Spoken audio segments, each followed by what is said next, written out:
powered by DemeraraWaves.com.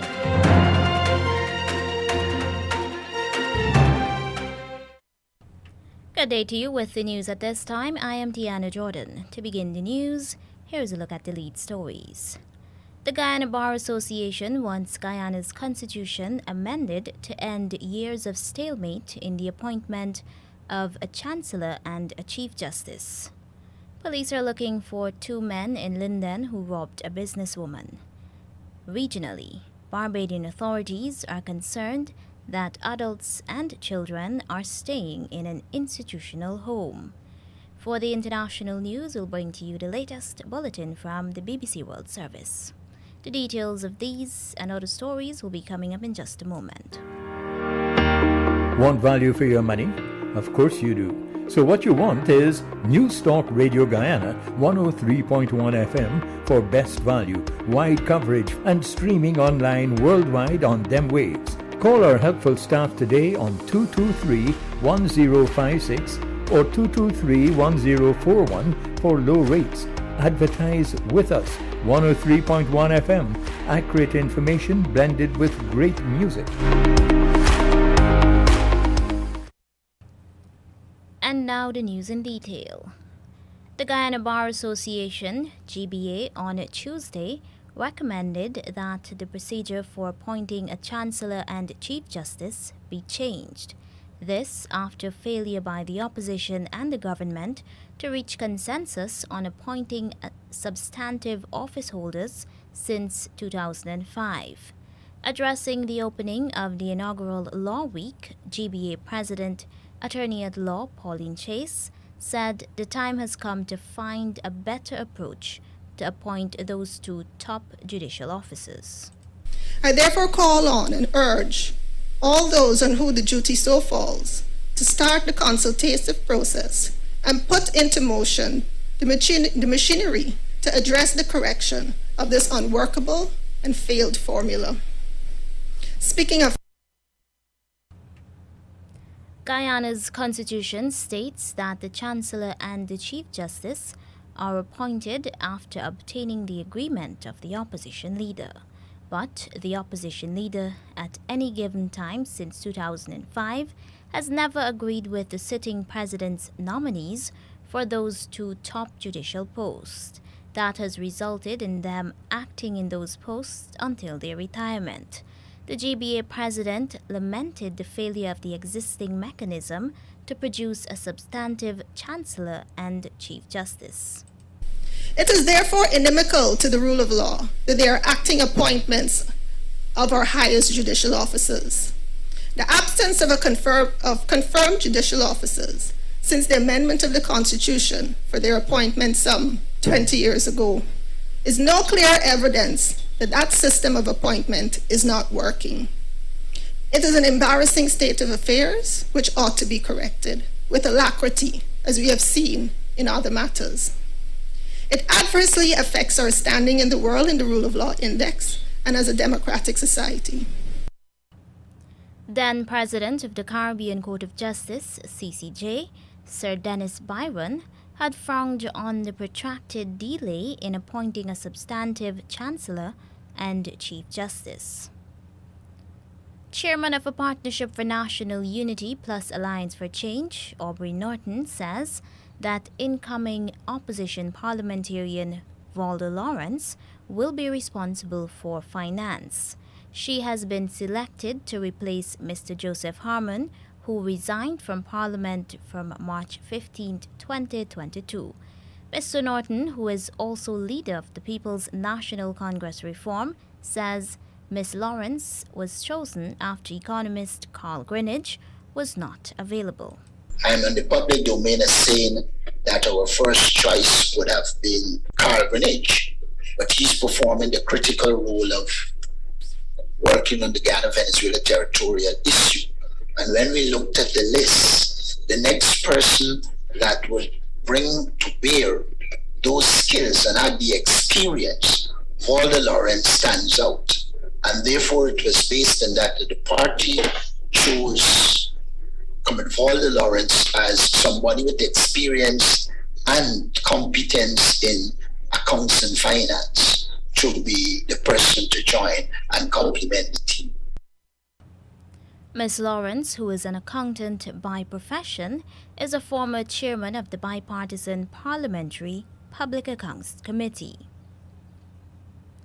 The opposition People's National Congress Reform, PNCR, led a Partnership for National Unity plus Alliance for Change, APNU plus AFC, has officially asked the Chief Elections Officer, Vishnu Prasad, to select Aubrey Norton and Waldo Lawrence to replace two now resigned parliamentarians. Chief Elections Officer Vishnu Prasad confirmed receiving correspondence concerning the replacements of Dr. Nicolette Henry, who resigned from March 31st, 2022, and Mr. Joseph Harmon, who resigned from March 15th, 2022. An aide close to APNU plus AFC representative of the list, David Granger, confirmed that the letter dated April 4, 2022, was dispatched to the Chief Elections Officer. Mr. Granger told the Chief Elections Officer that APNU has resolved, with the knowledge of its partner, the Alliance for Change, Mr. Norton and Ms. Lawrence have been extracted from the list of candidates to fill these vacancies. This step ends a more than 2-month-long hiatus over the absence of an opposition leader. The PNCR's recently elected executive has also decided that Mr. Norton would eventually emerge as Guyana's opposition leader.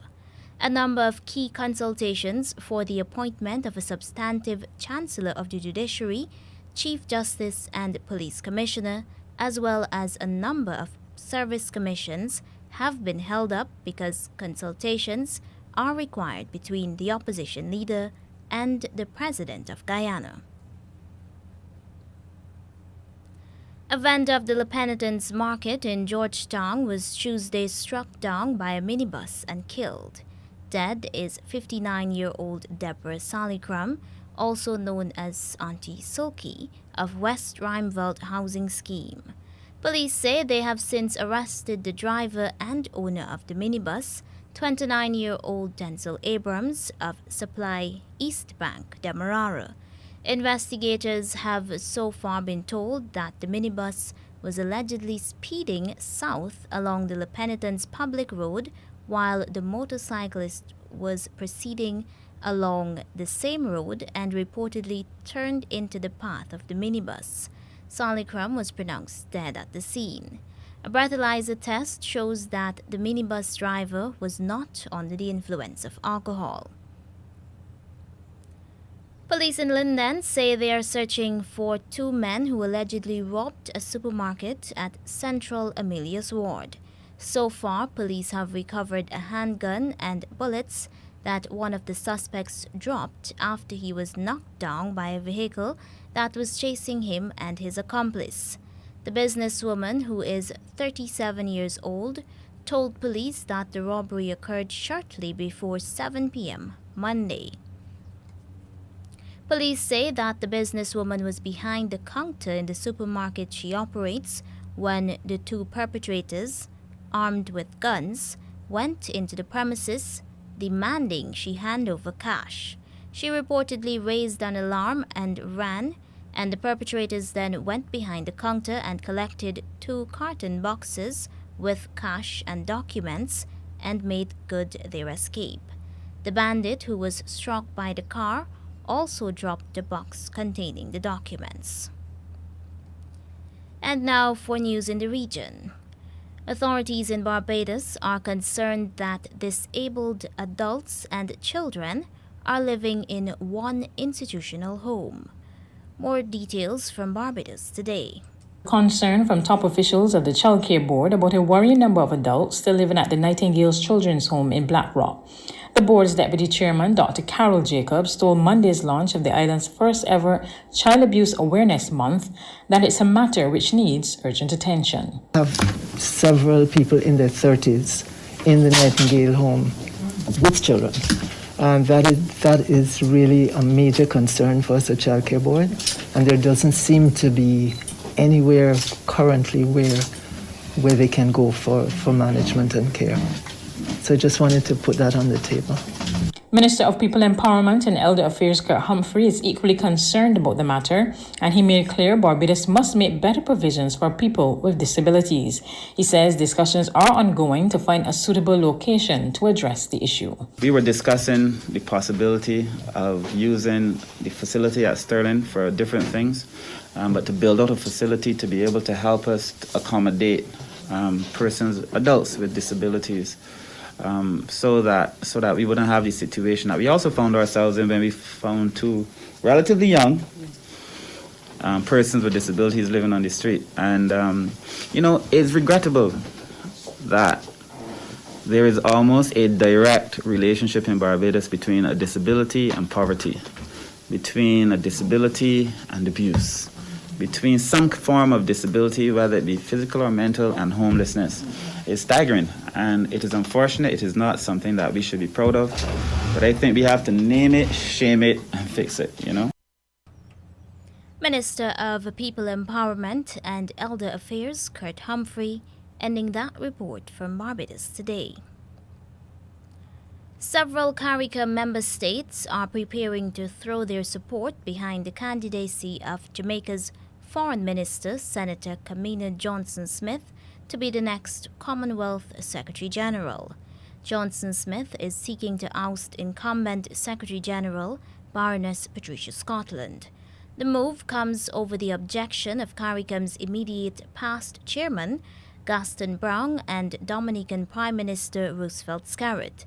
The Antigua newsroom reports that it's understood that several regional leaders have called for an emergency meeting this week to address what is being described as a mischaracterization of the position taken by heads of government at a meeting last month. Regional sources say at last check there were only 3 sure CARICOM votes to re-elect Baroness Patricia Scotland to the post of Commonwealth Secretary-General. The regional body has 15 member states. It's not immediately clear whether Senator Johnson-Smith commands all remaining 12 votes, but it's understood that the Jamaican foreign minister is expected to also be supported by influential Commonwealth members such as the United Kingdom, Australia, and several influential African nations.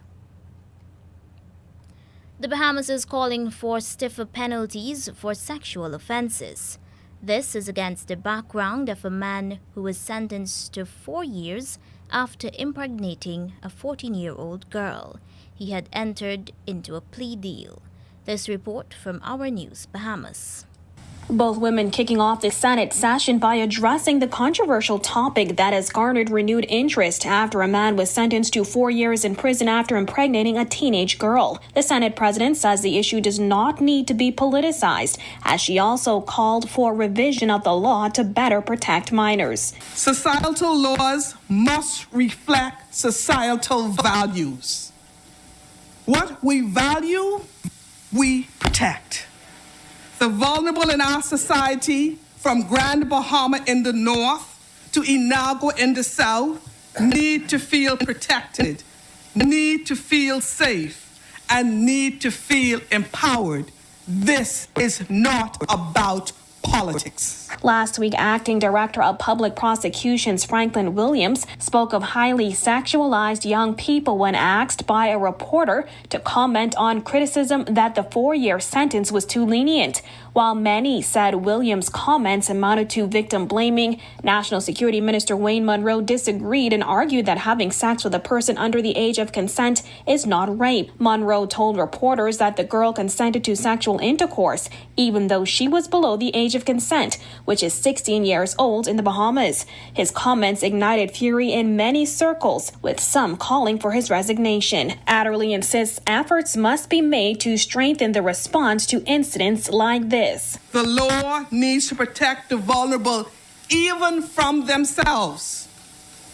Sexual predators should be locked behind bars for a significant period of time and fully rehabilitated. Opposition Senator Michaela Barnett Ellis endorsing Adderley's contribution, saying the Bahamas has deep-rooted patriarchal gender stereotypes. Barnett Ellis also advocating for the passing of the Gender Violence Bill and specific amendments to the Sexual Offences Act when it comes to marital rape. We don't need to be like Jamaica, where marital rape is a separate offense.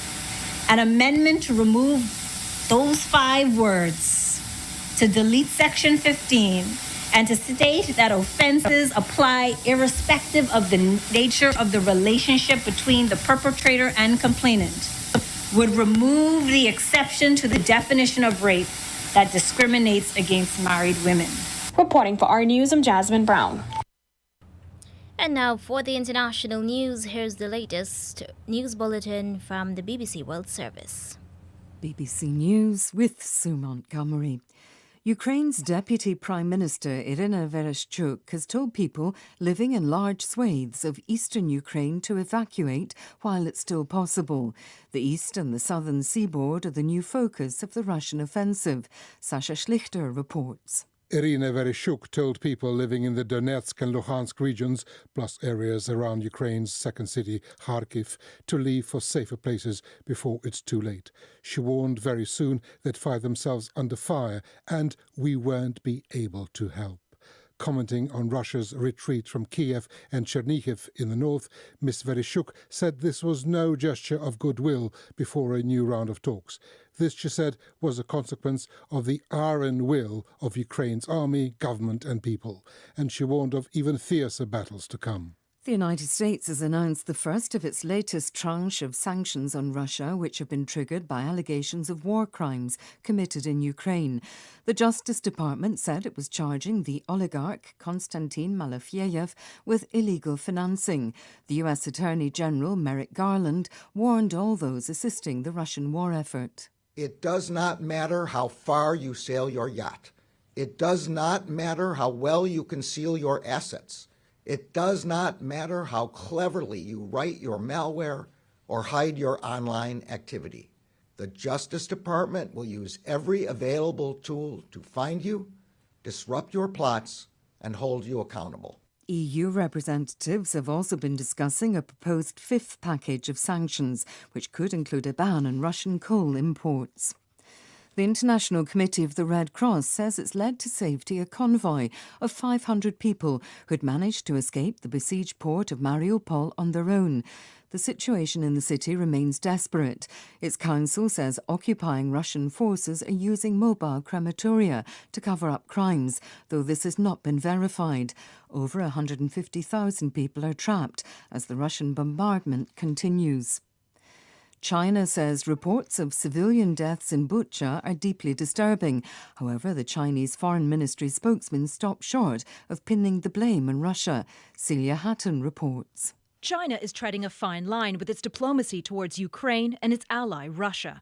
Chinese Foreign Ministry spokesperson Zhao Lijian called for a full investigation into the killings in Bucha, but failed to mention who might be responsible. There are signs, though, that Beijing is quietly maneuvering to avoid being hit by secondary U.S. sanctions. A Reuters investigation found that several Chinese state oil refiners have stopped signing new Russian oil contracts, leading them to buy oil from other sources, despite the offer of steep discounts from Moscow. World News from the BBC. A court has handed a life sentence to the former president of Burkina Faso, Blaise Compaoré, for complicity in the killing of his predecessor more than 30 years ago. Thomas Sankara, a Marxist revolutionary, was gunned down during a government meeting in 1987. Compaoré was found guilty in his absence, along with 2 others, including his former security chief. Hong Kong's second most senior official who oversaw the police response to widespread pro-democracy protests has announced his candidacy to become the territory's leader. John Lee is the only person so far to put himself forward to replace the current chief executive Carrie Lam. Here's Stephen MacDonald. For pro-democracy activists, it doesn't really matter who'll be chosen as Hong Kong's leader, because only candidates approved by the Communist Party will be allowed when a committee stacked with Beijing loyalists selects a new chief executive next month. However, today, according to Hong Kong media, the central government's representative office has said there's only one person who has its backing, John Lee. The former security chief is seen as a hardened foot soldier of the party, who's been sanctioned by Washington for his role in crushing all political opposition in the city. Ed Sheeran has called for an end to what he described as baseless claims of plagiarism after winning his court battle over whether he copied another artist's song. The singer said such cases were damaging the pop industry. Sheeran said there were only so many notes and chords and coincidences were bound to happen. Sheeran had been accused of using a phrase from another singer's song in his 2017 hit Shape of You. The Speaker of Russia's parliament has announced the death of the veteran far-right politician Vladimir Zhirinovsky. The 75-year-old had contracted coronavirus in early February. He was known for his belief that the Russian Empire should stretch from Kabul to Istanbul. BBC News. Here now is a recap of the leads. The Guyana Bar Association wants Guyana's constitution amended to end years of stalemate in the appointment of a chancellor and a chief justice. Police are looking for 2 men in Linden who robbed a businesswoman. Regionally, Barbadian authorities are concerned that disabled adults and children are staying in an institutional home. And that's the end of the news.